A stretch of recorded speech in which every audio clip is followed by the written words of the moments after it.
Hare Krishna, Krishna Krishna Hare Hare, Hare Rama, Rama Rama, Hare Hare. Hare Krishna, Krishna Krishna, Hare Hare, Hare Rama, Rama Rama, Hare Hare.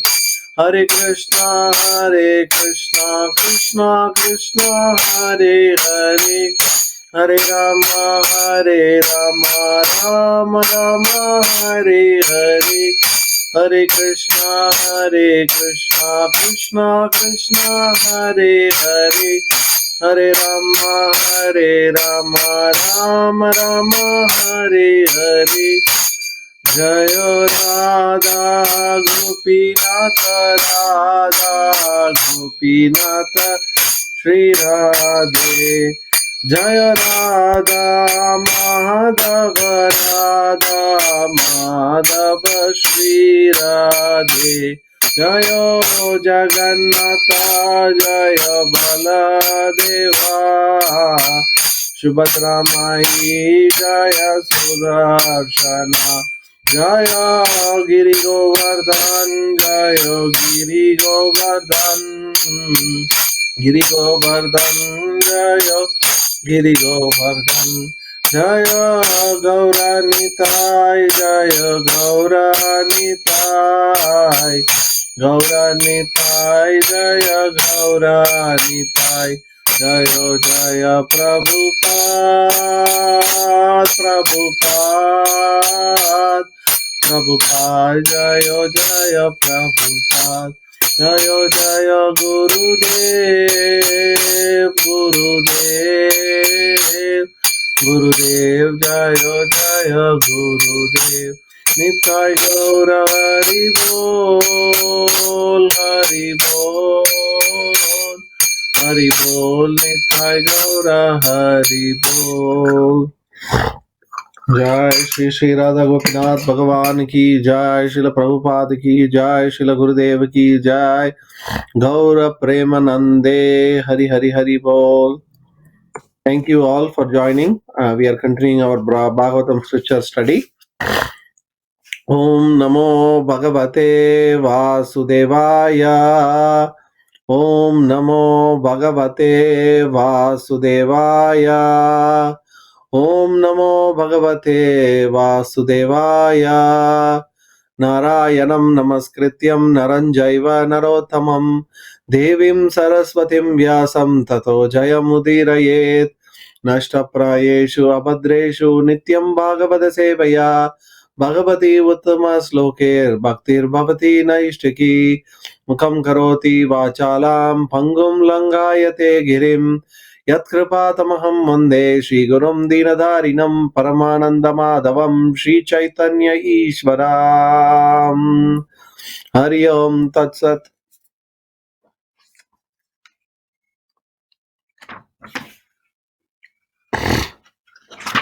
So we have finished chapter 15 last week, and today we are starting a new chapter, chapter number 16.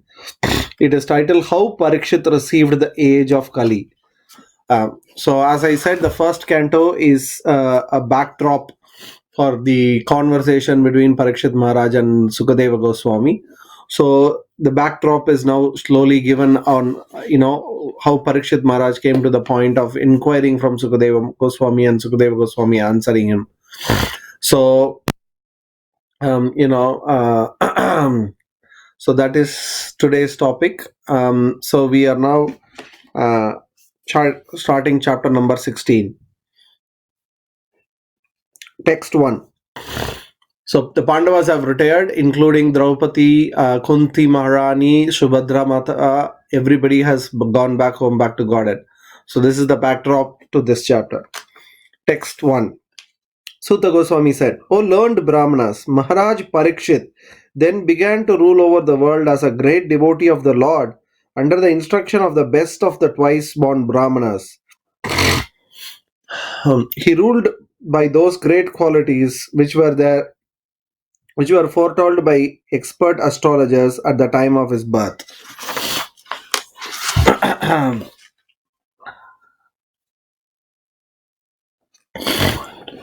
So now, as we saw in the previous chapter, Yudhishthira Maharaj has handed over the kingdom to Parikshit Maharaj. So Parikshit Maharaj has become the emperor of the universe. So he started ruling the kingdom as he was trained his predecessors, particularly grandfathers. And following in their footsteps, he starts ruling the world. One of the words that is used, which Srila Prabhupada emphasized, is Mahabhagavat. He ruled as a pure devotee. Prabhupada translates as a first class devotee. So he was very well versed. Prabhupada saying first class devotee is talking about two things. He is giving the explanation of Acharya here. He is very well versed in following the principles for himself, and not only for that, he is also good in converting others into the platform of devotional service. That is the sign of a pure devotee. So, being a great king, he had a very responsible position, but because he was a devotee both internally and externally, he was able to use that position that was given to him in the service of the Lord. So, we are all very lucky in the sense that we have come in touch with Srila Prabhupada's movement, and we are now reading Srila Prabhupada's purport, and we are understanding, and we are in touch with the devotees. So, whatever facilities Krishna has given us, to the maximum possible extent, we should use it in the service of the Lord. Right? And in the sense that we should use it to help do our devotional service, and also simultaneously use the facilities available to help others become devotees of the Lord. So that is very important. And Srila Prabhupada also talks, about how the kings were, following, the advices that were given by Brahmanas. We saw previously the Brahmanas, they never, save money. They are never, they are completely spiritual. Their whole life is geared towards spirituality. And because they have very little material interest, it's not that you have to, because, you see in today's world, if you want somebody to come and consult you, you pay thousands of dollars. Government, big programs, if they want big consultants, they pay $3,000, $4,000 per hour. Even a small, and a bank like, banks, when they hire chartered accountants or external firms to come and audit them, they have to do $3,000, $4,000 per hour, per day. Whereas here, the Brahmanas, who are 100 times more qualified than any chartered accountant or any material qualification, who are very clear in their thought process, they have understood not only the spiritual side but also the material side very clearly, because they have been empowered by the Lord. Were able to consult and give advice, right, in all fields. So, and it is for free. They didn't expect anything. They did it for the welfare of the society, so that the king can guide everybody. So it's a very holistic, society. So you have Brahmanas who are completely spiritual, who have no material gains, and they are qualified. They are the only qualified people to guide others, because they don't have any personal self-interest. Right? The problem in today's world is, including the politician, as a self-interest. Now he wants to get re-elected, so he is not thinking in terms of what is good for the people. Whereas the Brahmanas, because they had completely no self bodily interest, they were completely selfless, and they guided the kings who were, in this case it was an added thing, but Maharaj Parikshit himself was a pure devotee. He was much above the Brahmanas, but still, to set an example, he followed that a society means the king should listen. So, so this is very important. Prabhupada, actually says that, there is no need of impractical fools to enact a new legislative bill and conveniently, after alter it again and again for their own purpose. So all these nonsense doesn't happen. Text 2. King Parikshit married the daughter of King Uttara and begot 4 sons headed by Maharaj Janamejaya. So, Srila Prabhupada actually talks about how we saw how Uttara also had a brother named Uttara, who were they were the son and daughters of Virata Maharaj, where the Pandavas spent their Ajnatavas in hiding 1 year. So, he married his maternal cousin, right? In Vedic, Prabhupada also explains in the Shastra, in the Vedic culture, you are allowed to marry the maternal cousin, but not the paternal cousin. That is, cousin from your father's side are all sisters, but a cousin from the maternal side is not considered a sister because there is a Gotra change. Gotra is the lineage. So what happens is that is when a girl got married to a boy, her gotra changes to that of the that of the boy, right? So the husband's gotra is what the wife takes. So because the wife assumes the her gotra, in Vedic culture, persons belonging to the same gotra should never marry because they are brother and sisters. Gotra is how and it is patriarchal through your father's line. So when a girl gets married, she excuse me, sorry. When a girl get married, she goes into a new gotra. She assumes she takes the new gotra as her own, and her brother will retain his old gotra, what he got from his father. Sorry. So basically now the brother and sister have different gotras, so their sons and their daughters are not sisters anymore. They can marry. This system is still used in South India. North India, in many places they don't do it, but in South India they still follow. You see Sri Vaishnavas or the Smartha Brahmanas in South India, when they marry between the family in the mother side. Father side is brother sister, and the mother side they still marry. Sorry, seems to have some allergy. So this is very important to understand, and and then so he married her, and through her he got 4 sons, of which the eldest was Janamejaya, who became the king after Parikshit Maharaj. And in the snake sacrifice that he did was where the Mahabharata was stocked. So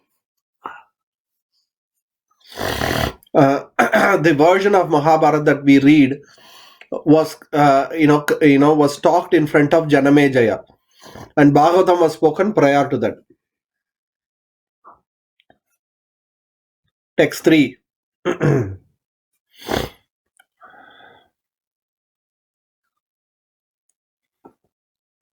Maharaj Parikshit, after having selected Kripacharya for guidance as his spiritual master, performed 3 horse sacrifices on the banks of the Ganges. They were executed with sufficient rewards for the attendants, and at the sacrifices, even the common man could see demigods. So again, Parikshit Maharaj's activities as a king, excuse me, as a king is explained here. Parikshit Maharaj was, a perfect king. He has to set us a perfect example. So Srila Prabhupada talks about how all the tax money that is collected by the kings, they were used in the sacrifices, and they were given in charity as for all the people who come and attend the sacrifice. So basically, Prabhupada gives the example of the water that's taken out of it's the same water that's collected by the sun from the earth, and then it gives back as a rain. Similarly, the king, what collects as the tax is what given back to the citizens, and because he is giving it everything back to the citizens were super happy with the way the king was running the kingdom, and there is no question of agitation or protest or anything like that.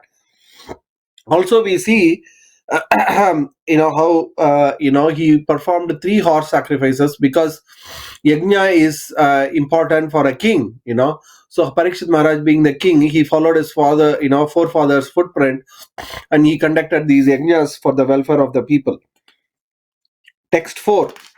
Once when Maharaj Parikshit was on his way to conquer the world, he saw the master of Kali Yuga, who was lower than a Shudra, disguised as a king, and hurting the legs of a cow and bull. The king at once caught hold of him to deal sufficient punishment. So it is the duty of the king to, it's not that, once you conquer something, you just leave it, right? Even though he was appointed as the emperor of the kingdom, still he will go and he will keep on, emphasizing the point that he is the emperor. That he, if somebody is, revolting against him, because, their consciousness is not right. We know Parikshit Maharaj is a great king. He sets the perfect example. But then the nature of Kali Yuga is that is when people get the bad qualities, they start blaming people with good qualities. We see how people who are generally religious are always persecuted, right?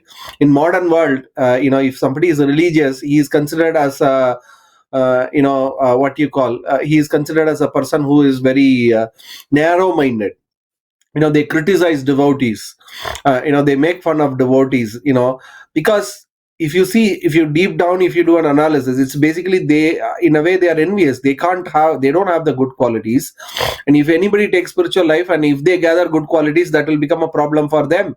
So they would like everybody to be like themselves. In the name of freedom, it is basically what what each one wants others to do is, I will do nonsense, you will do nonsense. So it's like, I scratch your back, you scratch my back. If everybody is doing nonsense, it's very nice. But if one person is doing good, that's not good, right? Because then everybody else will feel guilty. Oh, we are making something wrong. So that's how today's society works.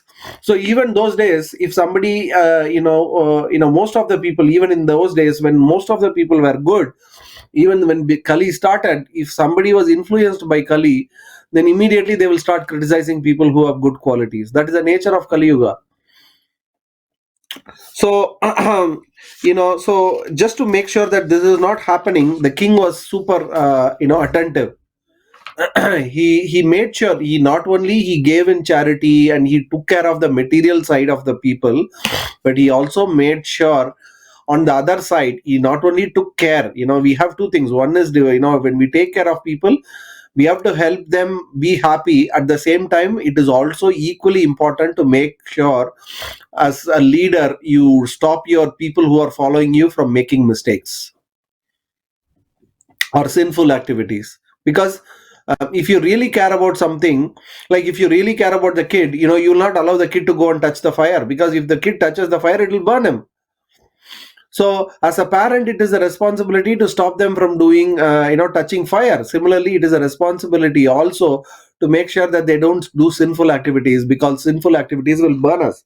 So as part of that responsibility, Parikshit Maharaj used to go around, and on his way, once he saw this, a Chandala, or one who is lower than a Shudra, who was, hurting, cow and bull. Right. So Prabhupada talks in the purport about the importance of Brahmana, protecting the Brahmanas, who is the best of humans, and protecting cows, which are cow and bull, which are the best of the animals.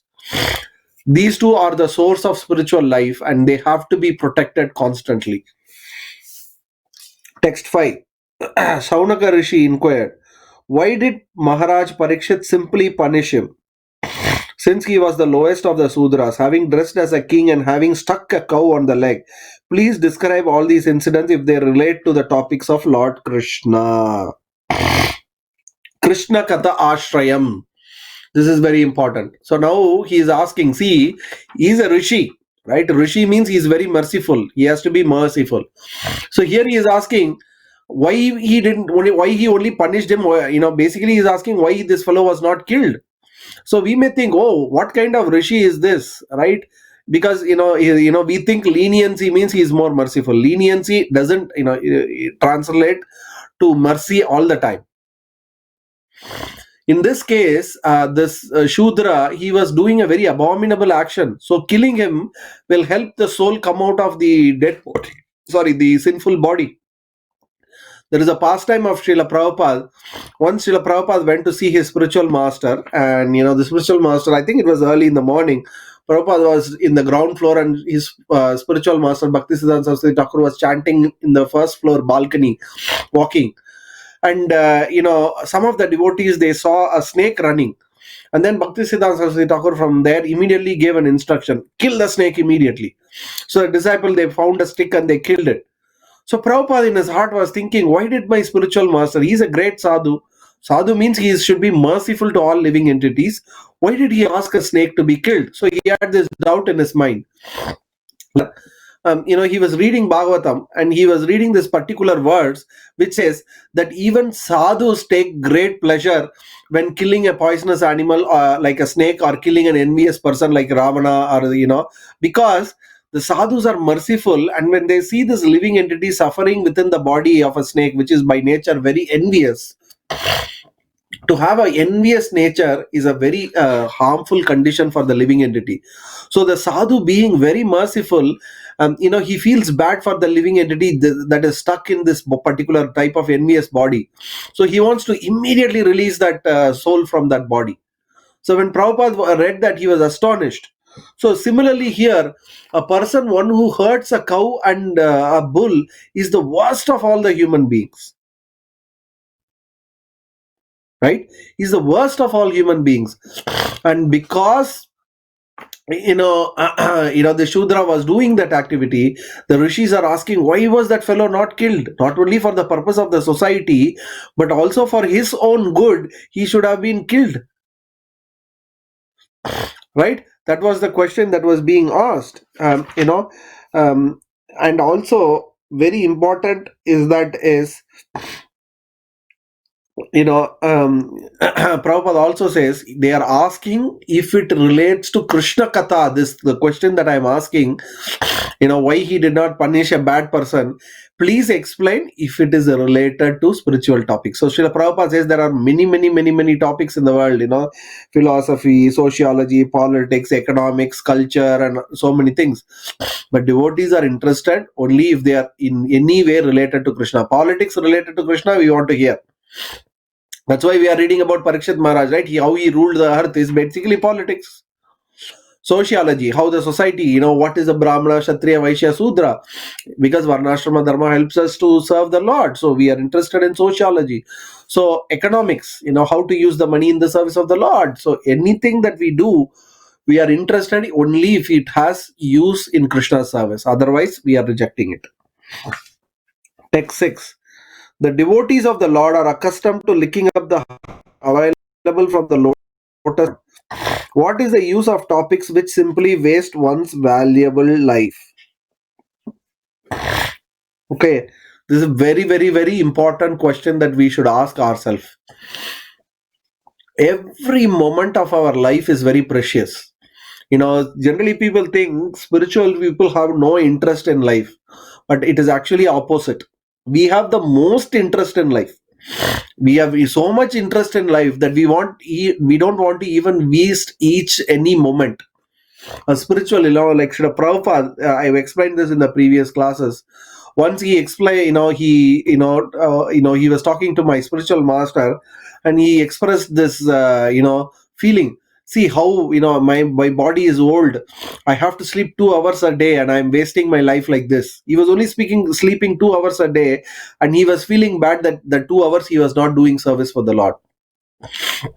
That is the efficiency of a devotee. Devotee means 100% every moment of his life he lives to the fullest. Why he lives so much? There is no question of fatigue, there is no question of exasperation, there is no question of stress. All these things doesn't happen because it is happening in relationship to the Lord.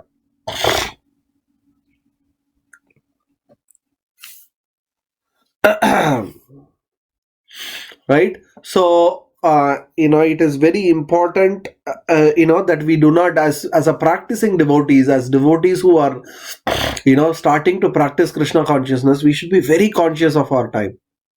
There is no question of wasting time at all in spiritual life.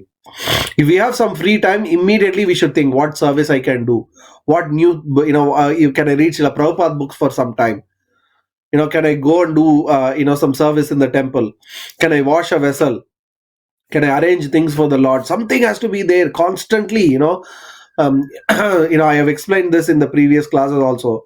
once Tamal Krishna Maharaj, he went to Srila Prabhupada, and at that time he was a GBC for whole India, and there were so many things running on, the Vrindavan project, Mayapur project, and Bombay project, all of them having issues. He was also part of BBT.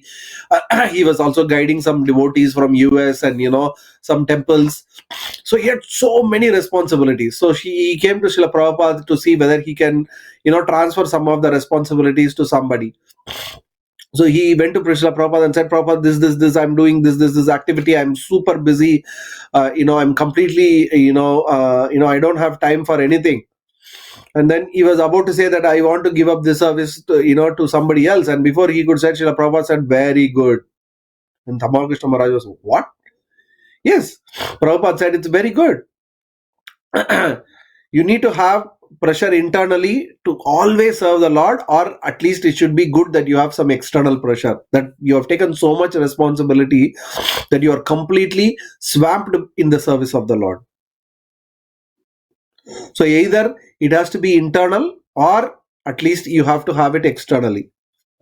And then Maharaj was, was very amazed at the way Srila Prabhupada was, looking at things. So it is very important for devotees to keep this in mind. So we should, this is very important, because we should never waste our life. The most, precious commodity is the duration that is given to us, particularly in this life, particularly, after we have become devotees. Why? Atato Brahma Jignasa. Our human life starts when we have, started Krishna consciousness. So given that our Krishna conscious life has started after so many janmas, by Krishna's mercy we have got this opportunity. There is no question of wasting the opportunity that we have got.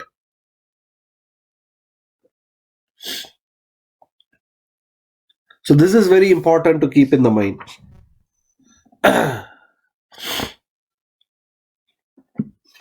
So that is verse number 6. So now we'll go to verse number 7.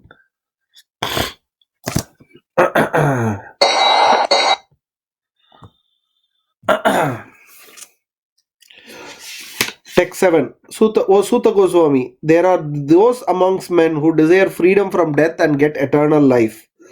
They escape the slaughtering process by calling the controller of death Yamaraja.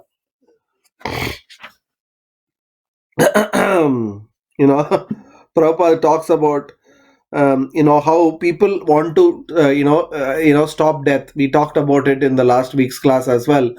How the billionaires, they are spending billions of money so that they can avoid death. So some people do, so they think I can spend billions of dollars. Some people worship Yamaraj, but then Prabhupada saying the scientist who is doing the research to stop death, he himself is going to die one day. Yamara Dharmaraja will not even spare that fellow, right, who is trying to stop death. Even he will die.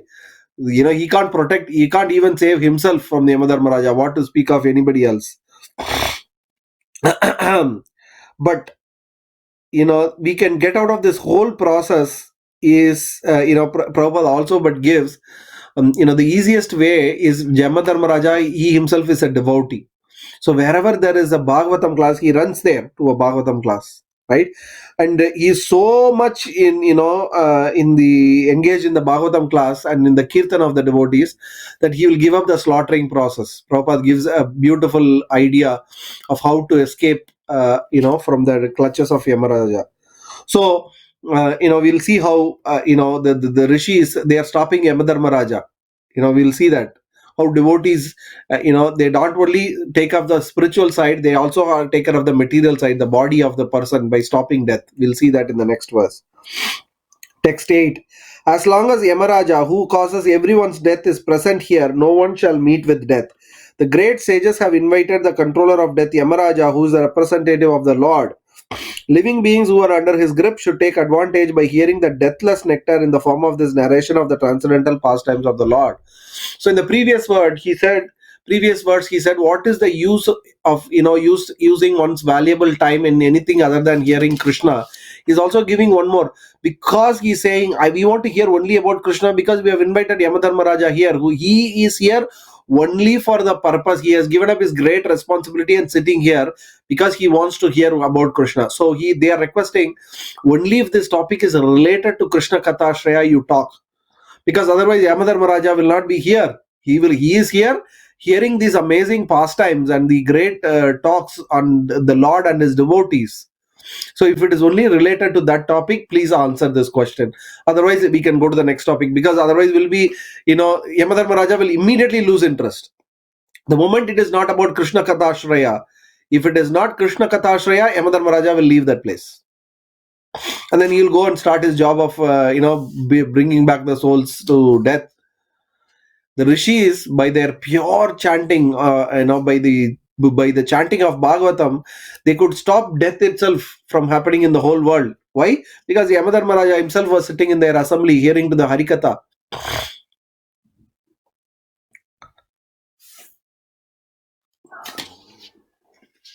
So the easiest way to get rid of death, as Srila Prabhupada writes in the purport, is by hearing to Srimad Bhagavatam. Text 9. Lazy human beings with paltry intelligence and short duration of life pass the night sleeping and the day performing activities that are for naught. So mandasya manda prajnasya, mandasya means lazy, manda prajnasya means prajna means intelligence, right? So here they are talking about manda, they are by nature lazy and they also have a laziness. Those people are interested only in material life. They are running behind things which are not, in the sense, which has no value. Why?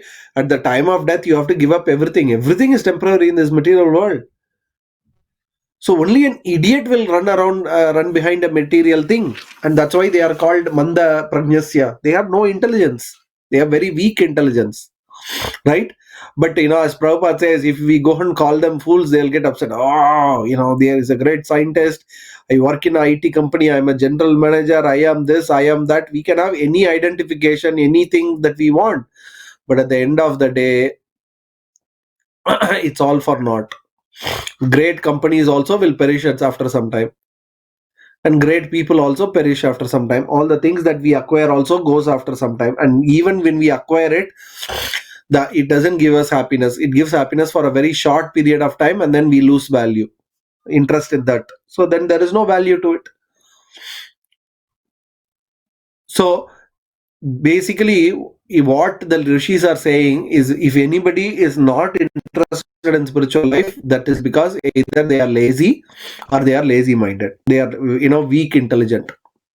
Weak intelligence they have. So this is a sign. Prabhupada talks why they are called lazy and why they are called lazy intelligent is because they are wasting their very valuable human life in sense enjoyment of this temporary body. And Prabhupada talks that this sense enjoyment is available even to animals. Why should a human try for it?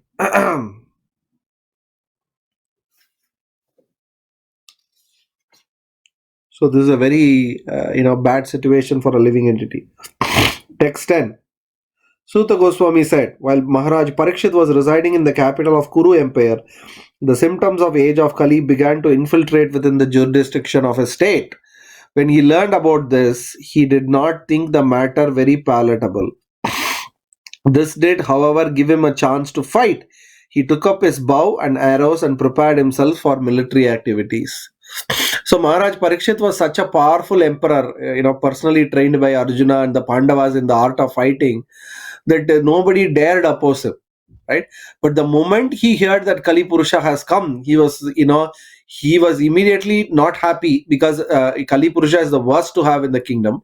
But in a way, it was okay. At least there was some enemy Kshatriya means they take pleasure in fighting. That's the nature of Kshatriyas. They are very chivalrous by nature. So, even though this news was not palatable in the sense, but he's also jubilant because he gets a chance to fight, right? Prabhupada gives the example of a sports person. The moment he gets a chance to compete in a sports, right? Similarly, he gives Kshatriyas also. Prabhupada also talks about how it is a responsibility of the state to stop the symptoms of Kali from, infiltrating.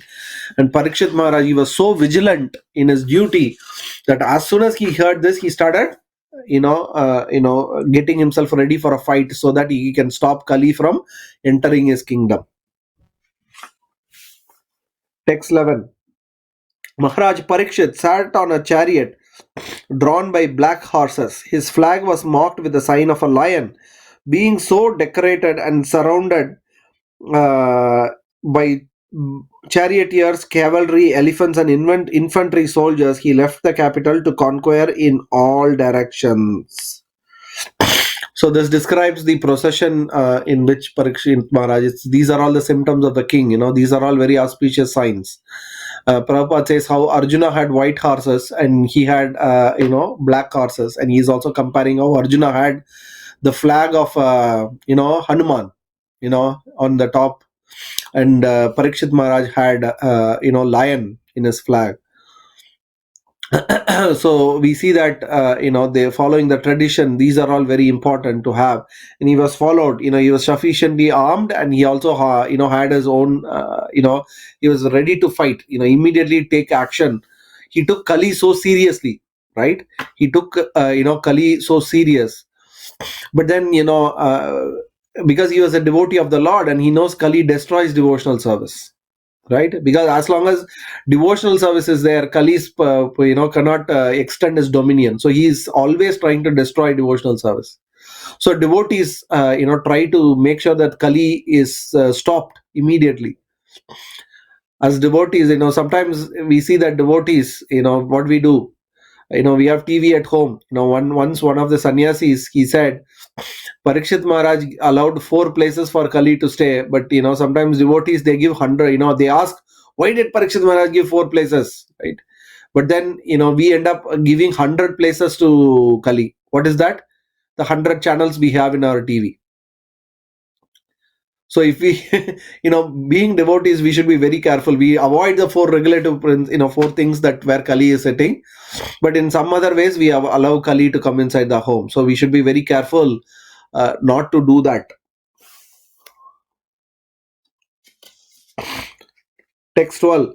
Maharaj Parikshit then conquered all the parts of the earthly planet, Bhadrasva, Ketumala, Bharata, Northern Kuru, Kimpurusha, etc., and extracted tributes from their respective rulers. So Parikshit Maharaj, being the emperor, he went around and subjugated all the other kingdoms, right? This is basically it's a tract of land near Meru Parvata. Meru is the golden mountain. Basically those days, as we saw in one of the previous verses, the yajna was so powerful that even common man could see demigods, right? They had higher senses, their perception were much higher, so they were able to perceive these extra dimensions, that they were able to see Meru Parvata and the land surrounding. Nowadays we can't even understand. Even if the Vedic model is this thing, we think, oh, Bhumi is round, and then we don't understand where this Meru is. Because we can't perceive those higher dimensions, right? Our vision, our capability in Kali Yuga has gone down. This is also explained, one of the symptoms of Kali Yuga. We can't perceive higher things. So all these Bharat, Bhadravsa, Ketumala, we are all not able to see this part because our senses have become dull. So higher dimensions and higher capabilities it has lost. Whereas those days, even a common man could even see demigods, right? Leave alone anything. The demigods who came to the yajna, the common man could see, and then they could perceive all these other places, and that's how they have made the 5th canto Bhagavatam.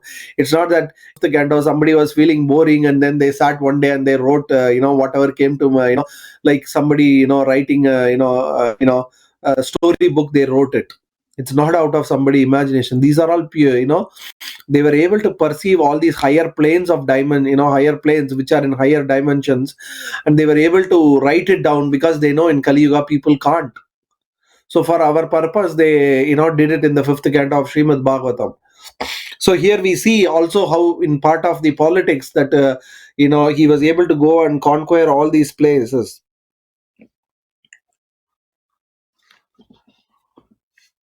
Prabhupada, gives the explanation of each of the places, in the purport. So please read it, and then it is basically he talks about the how in Ketumala the women are very beautiful. In Uttarakuru is basically in the northmost portion of Jambudvipa, and Kimpurusha is 16,000 miles in width. It's situated on the north of Himalayas. So these are all explained in the purport. That is text number 12. Now text 13 to 15. 3 verses together. When the king visited, he continuously heard the glories of his great forefathers, who were all devotees of the Lord, and also of glorious acts of Lord Krishna. He also heard how he himself had been protected by the Lord from the powerful heat of the weapon of Ashwatthama. People also mentioned the great affection between the descendants of Vrishni and Pritha due to the latter's great devotion to Lord Keshava. The king, being very pleased with the singers of such glories, opened his eye in great satisfaction. Out of magnanimity, he was pleased to award them very valuable necklaces and clothing.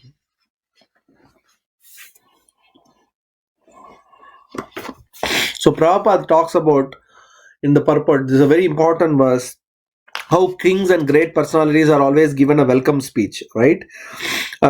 Since time immemorial, this has been happening, and Maharaj Parikshit, um, wherever he went, people welcomed him, and the way to welcome somebody is,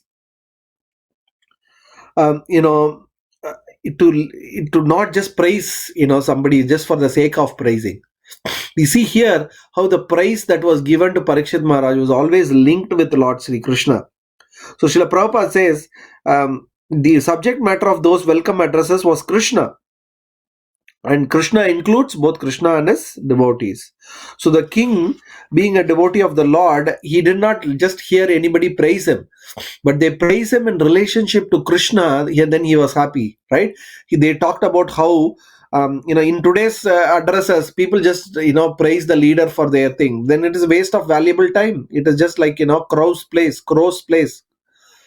One crow shouting kaka and the other crow also shouting kaka. That's what is happening in today's welcome address. But those days were real poem, because here we see how they talked specifically about the relationship with the descendants of Pritha and Vrishni. How the Pandavas were such great devotees of the Lord, and the Lord in glorious activities of his devotee as of his forefathers as devotees, right? And how in relation to him he was also personally served by Krishna. So even he was glorified for the personal protection that Krishna has given him, right? When being a great devotee, when Parikshit Maharaj heard the glories of his forefathers, not because he was like a psychophant, like he was narcissistic about his own family, but because they were great devotees and the devotees were praised, he was super pleased. And so he gave is rewarded.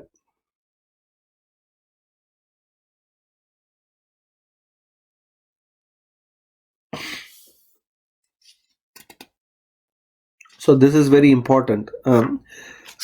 Particularly the word Krishna Mahatmya Suchakam is the word Krishna Mahatmya. He was very particular. He was pleased, and all the people wherever they went, they also understood. Right now, it is not only that if the king, because he was a pure devotee, he was able to inspire. Because we saw in the beginning how he not only he did devotional service, but he inspired others to do devotional service, right? And because he was a king, and the way to please him is to do what he likes, and the one thing that he likes the most is topics related to Krishna. So all of them singing about Krishna. So directly, indirectly, what Parikshit Maharaj has done is he has inspired all these people to talk the glories of the Lord. Thereby he has engaged all of them in devotional service. See the expertise of king, of a devotee king, right? So he was not only he was pleased by hearing it, but also he made sure that all of them recited it, and thereby he made them all devotees. So in our dealings as well, we need to reflect this. When people see us, they should praise the Lord. We should behave in such a way that they should praise the Lord, some way or other. We see this, there was this, when they talk about Jayananda Prabhu, one of the very senior disciples of Srila Prabhupada, who passed away when Srila Prabhupada was here itself. Actually, in devotees, when they share about him, they say that he used to, go to the market, to collect free vegetables and fruits for the temple. And just by seeing him, people will give him. Seeing the way he behaves, the character, people will be, feeling in their heart that they want to contribute. He will inspire others to do devotional service so nicely. It was said that even people who belong to gangs, what you call as the drug mafia and people like that, even they had great interest, and they used to donate money to Jayananda Prabhu for the purpose of temple. So he was able to inspire even the lowest of the mankind to do devotional service. That is the expertise of a devotee. So we should constantly think, am I behaving in such a way to inspire others to become devotees of the Lord? That is very important, right?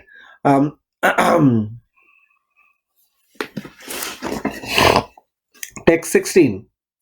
Maharaj Parikshit heard that out of his causeless mercy, Lord Krishna, Vishnu, who is universally obeyed, rendered all kinds of service to the malleable sons of Pandu by accepting posts ranging from chariot driver to president to messenger, chariot driver to president to messenger, friend, night watchman, etc., according to the will of the Pandavas, obeying them like a servant and offering obeisances like one younger in years. When he heard this, Maharaj Parikshit became overwhelmed with devotion to the lotus feet of the Lord. So it is, because the prema in the heart is very strong, right? It acts in a very wonderful way for a pure devotee. We see that the moment they hear anything about Krishna, immediately their heart will melt. There is this pastime in Gaura Leela. Once Mukunda Datta, he wants to, they are in Navadvip, and he used to associate with, Gadadhar Pandit. So he told Gadadhar Pandit, I'm going to take you and introduce you to a pure devotee of the Lord. And Gadadhar Pandit was super inspired. He was pure devotee from his birth, Gadadhar Pandit. He was always attached to devotional service. So he said, wow, it's a nice opportunity. So both of them went to meet. Time Pundarika Vidyanidhi have come from Bangladesh, current day Bangladesh, to Mayapur. So when both of them went there, Pundarika Vidyanidhi was a very rich person. He was a very big zamindar, or a king. So, I mean, a land ruler. So what happened was, when they went, Gadadhar Pandit saw this Pundarika Vidyanidhi was sitting in a very opulent seat, all made of silk and velvet and everything.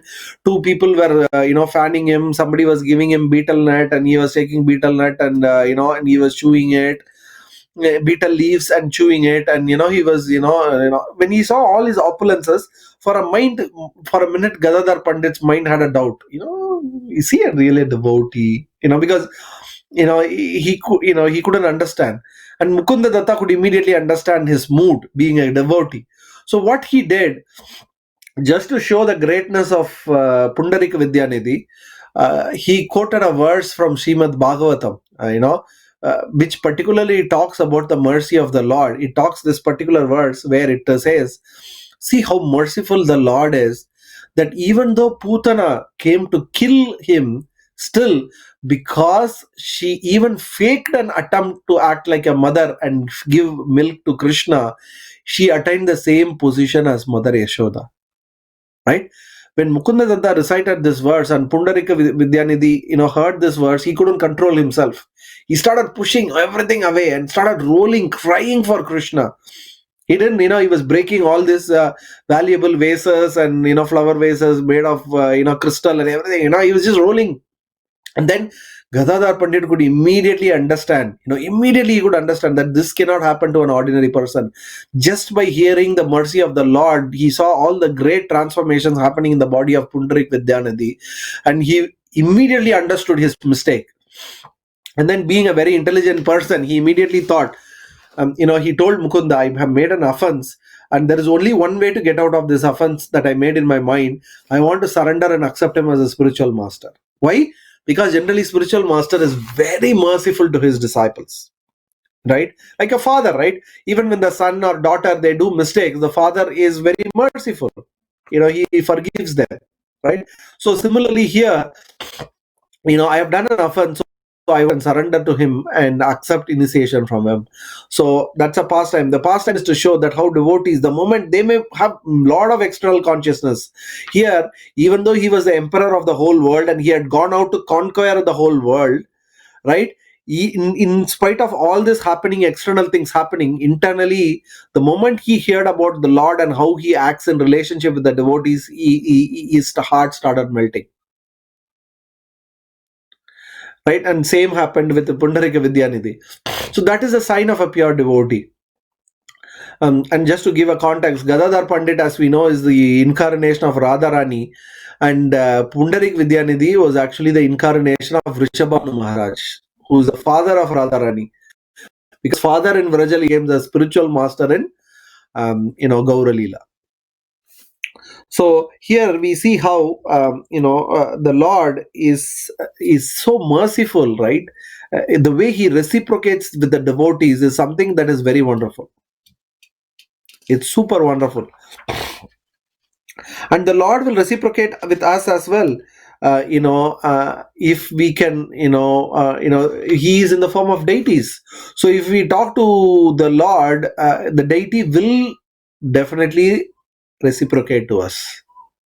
There is no question of deity not reciprocating with the devotees.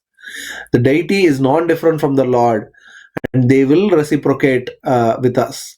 And then our devotional service. That's why we have to be, the mercy, the deity worship is very important, because it develops that reciprocal relationship. And based on the reciprocal, when we get an, we do something and then we get a reciprocal feeling from the Lord, our in the Lord will grow 100 times more stronger, because the relationship has become strong.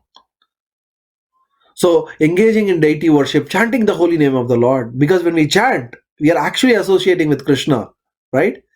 Namna makari bahuda nijasharva shakti tatrarpita niyamita smaranena kalaha yeta drshi tava kripa bhagavan mamapi durdaivam idrisham ihajani nanuragaga.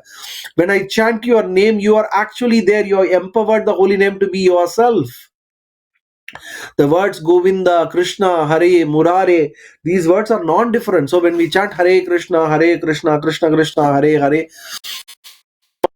Hare Rama, Rama, Hare Hare, actually we are with Krishna. And if we keep that in mind, we'll get reciprocation feeling from the holy name. And then our faith will become much stronger, and then the heart will start melting. If we don't understand the reciprocation, then there is no relationship, and there is no relationship, then there is no there is no soft heart, or there is no ruchi, there is no taste, there is no happiness. Many times devotees say, I don't feel happiness becoming a devotee. It means that we are not engaging in that reciprocal relationship with the Lord. If we ignore the Lord, even if Krishna is there, we cannot create a meaningful relationship. So when we are chanting, all our concentration should be in establishing that relationship to the Lord, and then we'll get the reciprocation from the Lord. Same applies to deity worship as well. So we have finished until text 16. So with this, today we'll finish the class. By next week, hopefully we will finish this chapter. There's only 33 verses in this chapter. 35 verses in this chapter. So we'll try to finish this chapter next week's class, and then we can go to chapter 17, and then chapter 18 and 19 as well. With that, we can finish this first canto. So there are 3 more chapters left out. So next week we will finish the 16th chapter and hopefully move to the 17th the week after. So with that, I'll finish my class. Thank you all for joining. Hare Krishna. Grindaraj Srimad Bhagavatam ki jai. Srila Prabhupada ki jai. Srila Gurudev ki jai. Gaur Premanande. Hari Hari Bol.